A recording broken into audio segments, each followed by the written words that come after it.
Hi everybody, Stephanie Kraft here. In this video, I'm going to talk about an experience that I had with my dad.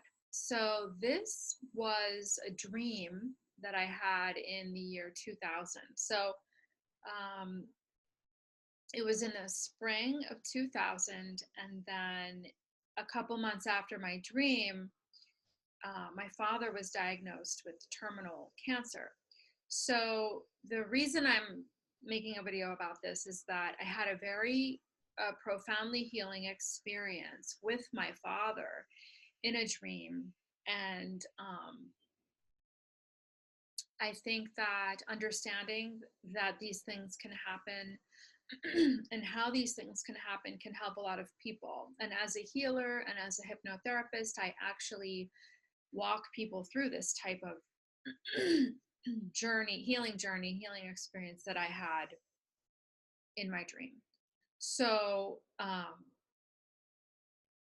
yeah, I'll just start with what happened. So, in the spring of 2000, I had a dream with my father. It was at the soul level. And let me tell you a little bit about growing up with my dad. So my parents were married. They never got divorced. We all lived in the same house together. Um, and my father was a psychologist. He cared very deeply about his work and his patients, to the point where his work was his passion and his obsession. So he worked extremely long hours every single day, and he was not an involved father. I felt like I didn't have a father growing up, and I don't really understand what an experience of having a father is because of how uninvolved he was. So there was an absence. He was emotionally distant. A lot of times when he talked to us kids, there were three of us, it was more like barking at us and, with no regard to like really getting into any kind of conversation with us or seemingly caring about us. So he wasn't like mean, really. He was just absent, emotionally distant. And anyway, so I mean, I can't say that I grew up without a father. That's really different from people who didn't have a dad, but he was so uninvolved to such an extent that I don't really feel like I know what it's like to have a father-daughter experience. So anyway, I was 29. I was like 28 at the time when I had this dream. In my dream, I met with my father at the soul level, and he was standing in front of me, and I expressed all of my feelings. And what was happening was that rage was coming out of me. If you imagine, we've seen like fire breathing dragons and you can see the fire coming out of their mouth. Well, this was like my rage coming out, and it was like way beyond human rage, right? It was like supernatural rage. I was very angry. I didn't know that I was this angry consciously in real life. But in my dream, I was getting it all out at him. I was saying to him, how his not being there for me as a father affected me. You never said I love you. You never touched me. You never hugged me. You never gave me any affection. You just were absent, like nothing. I got nothing from you. And I was raging at him, just getting it all out, fire breathing dragon, like at him, telling him all of this, everything that I felt and how it affected me and how it hurt me, how deeply, how painful it was.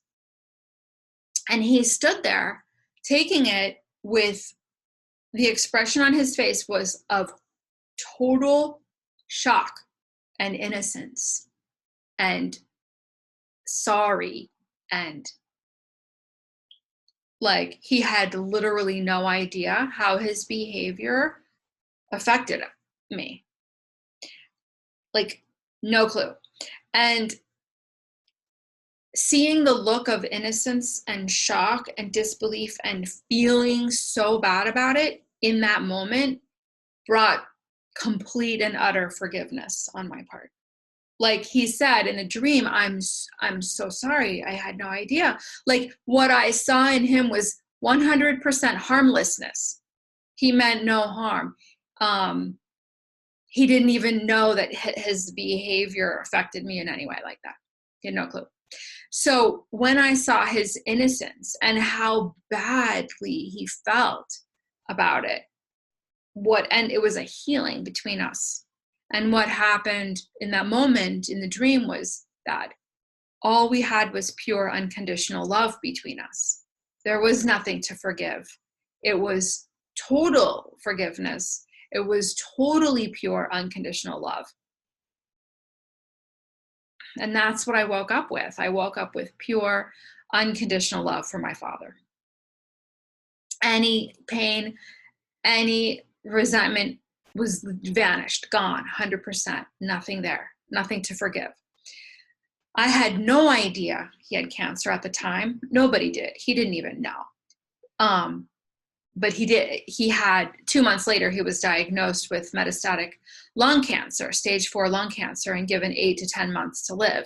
And it was in multiple parts of his body. He had been going to the doctor, for certain things. So he had cancer when I had my dream, but we didn't know. So when I found out that he had cancer and was going to die, I was living in Denver, Colorado. I grew up in Washington, D.C. He was living, at my house that I grew up in D.C. with my mom. And I dropped everything. I gave away furniture. I gave away my stuff. I dropped my entire life. And I moved back home to take care of him. He lived for 5 months and died in December of 2000. So during that time of taking care of him, we had pure unconditional love between us. So the dream happened at the level of the soul, but it affected us at the human level, right? It was a healing between us. I never told him about the dream, but it healed us. We didn't even have to talk about it because the healing was real and it had happened.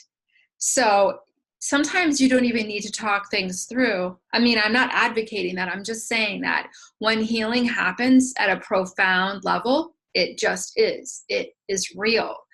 And, not to get into the details of like everything that happened, but we bonded. We were bonding and connected and close the entire time I was at home taking care of him. I was his caretaker. I mean, 24/7, took him to every appointment while I was there. I mean, my mom did it before I got there, but once I got there, I was at every single appointment. I took care of him 24/7. And so did other family members, but not as much. I mean, siblings came for periods of time, but I was there the whole time. Anyway, that part doesn't matter. The point is that we had pure unconditional love between us. Whereas, this guy had not been there for me and it didn't matter. And so I'm sharing this because profound healing can happen when people are alive, and the same kind of healing can happen after a loved one has crossed over to the other side. It doesn't matter. All of this healing can happen at the level of the soul, and it is real. So if you're still alive, and obviously you're alive, you're watching this, and someone has crossed over and you feel regret or unresolved issues, this can transpire. I can walk you through this, or any kind of healer or hypnotherapist can, but you can do this. You can have a significant soul level healing that resolves karma, resolves relationships, resolves everything. Sorry, you guys, I have a cold. I wasn't even planning on making a video today at all. But I just watched someone's near-death experience account on YouTube, and she had a similar experience, and I was deeply inspired to share. I never thought I was going to make a video about this topic, but I was deeply inspired. So I like ran upstairs, took off my pajamas, and tried to look presentable. So I'm not really feeling great today, and I have like a mild cold, but so sorry for all the nose rubbing. I don't know how to edit videos. You guys are just getting the real deal here. And so is that everything I wanted to say about this? It was a beautiful experience with my dad. So beautiful. While he was dying, he was transformed by my love. And actually, he was having his own, spiritual awakening and transformation in the death process, which was so beautiful to witness. But later, after he crossed over, a medium channeled him. He actually spoke through this channel, and he said it was my love that transformed him and healed him. I mean, yes, he died of cancer, but he was healed in emotional ways, at the soul level, in heart ways, and anybody who was there could witness this love that he emanated and that he was. And part of that was the transformation that we had, and his own personal transformation through the dying process. And then when he passed over, I'm so blessed and lucky because I got to have my dad after he crossed over more than I had ever had him in my entire life. I have not cried once since my father died, because I don't miss him, because he's here for me. So you could say I'm a medium, but you don't have to be a medium to have this experience. But my father is with me in my waking hours and in my dream time a lot. Like anytime I call on him, he'll come and talk to me, and he'll be in my dreams a lot. And it's been like 18 years since he passed, and he's never left me. And it's been so amazing, so supportive, so loving, so wonderful. I've never missed him. I also never knew what it was like to really have him. So I don't even know what it's like missing. You don't miss something you never really had, and there's no regret. And like I said, I have him with me. I've had profound experiences with him over all of these years, and it has been so beautiful. So that's also possible. I'm sharing this as a message of hope, and to give you understanding that healing can happen at these multiple or multi-dimensional levels that maybe people don't always consider, but that are very real. And certain family members witnessed my taking care of my dad and our bond and our connection, and I think they were a little bit confused as to like how is this even happening. And one of them even asked me, like, aren't you angry at your dad? And I was like, no. But I couldn't explain that I had this healing dream, because I don't know, it wasn't, the level of consciousness just wasn't available to the recipients that I would have they would have really understood what had transpired. And I just didn't have it within me to really explain this profound experience that had happened, that had healed us and our relationship. And so there were some people who I think were a little bit resentful and jealous that I didn't seem to have any issues with him. But anyway, I think that's everything. I just want you to know that it's possible to have these experiences, and for there to be total forgiveness to the point where there's nothing to forgive, complete unconditional love for people who you never even thought you could have it with. And there are ways to get there, even if you don't have this type of dream. I walk people through this in healing sessions and hypnotherapy. And I'm not promoting that as like, oh, now you have to book a session with me because I do it. You can seek out anybody and ask to have who's a healer or a hypnotherapist to have this kind of healing. I want to heal this relationship. And so what you do is you have that person at the soul level in front of you, call upon their soul, express everything you want to say, that you feel, how they've affected you, let them respond and have a healing. It's a little bit hard to do that on your own. So being guided in that way. is helpful, but you can do it on your own if you want. Okay, everybody, so many blessings. I love you all so much, and I will see you soon. Bye.